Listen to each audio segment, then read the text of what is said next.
Algumas pessoas têm me procurado para perguntar a respeito da relação entre a letra Aleph e o tetragrama, o nome divino de 4 letras. Na verdade, quando observamos a letra Aleph, podemos enxergar nela 2 letras Yud, uma em cima e uma do lado de baixo, divididas ou separadas pela letra Vav. Podemos entender que esta formação poderia representar o mundo imanifesto, o mundo espiritual e o mundo material, o mundo dividido, o mundo de cima e o mundo de baixo. A esse respeito, também podemos lembrar que a letra Yud vale 10. E quando falamos da materialidade, ou seja, do mundo material, desse mundo manifestado, temos de lembrar que existe uma dualidade e só conseguimos entender esse mundo por conta dessa dualidade, por conta dos opostos, positivo e negativo, masculino e feminino, o branco e o preto, o bom e o mal. Então essa divisão, essa oposição só acontece no mundo da materialidade, até para que possamos entender, fragmentar, separar as coisas. Ao fazer essa divisão por 2, exatamente no intuito de representar essa dualidade, obtemos o número 5, ou seja, a letra Rei.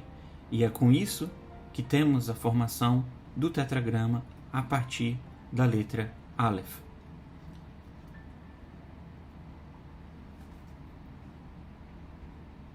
Com isso podemos fazer uma comparação entre as letras hebraicas e a própria estrutura da árvore da vida, onde o Aleph poderia ser compreendido ou entendido como a Sefirá de Keter, e as demais emanações oriundas de Aleph como o próprio tetragrama.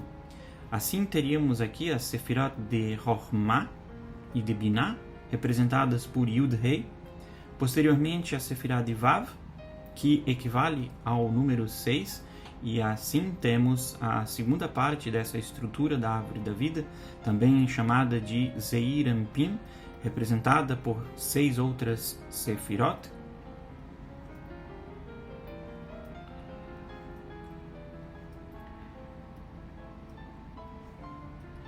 E, finalmente, a letra Rei, que vai estar associada com a Sefirá de Malhut.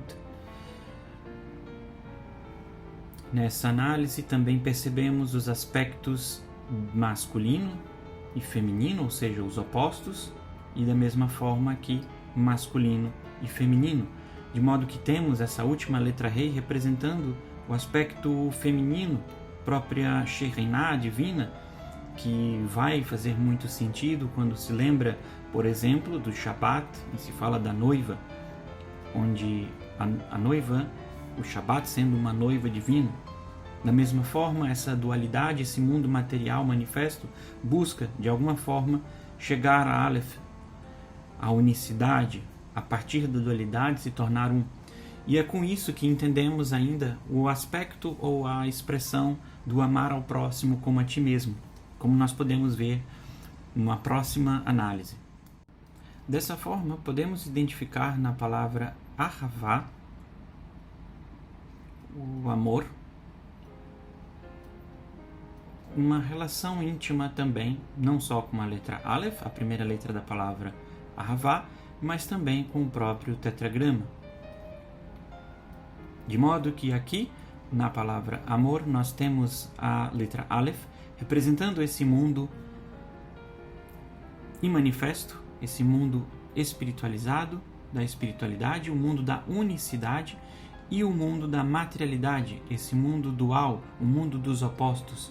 Portanto, dizer que amar ao próximo como a ti mesmo, e na palavra amor podemos entender essa relação, é exatamente afirmar que nós só conseguimos amar ao outro se nós conseguimos amar a nós mesmos, porque no fundo, amar ao outro é amar a si mesmo, uma vez que fazemos parte dessa unidade, desse mundo único. Daí a letra Aleph para explicar a ideia de amor e, claro, essa relação com o tetragrama que nós vimos anteriormente.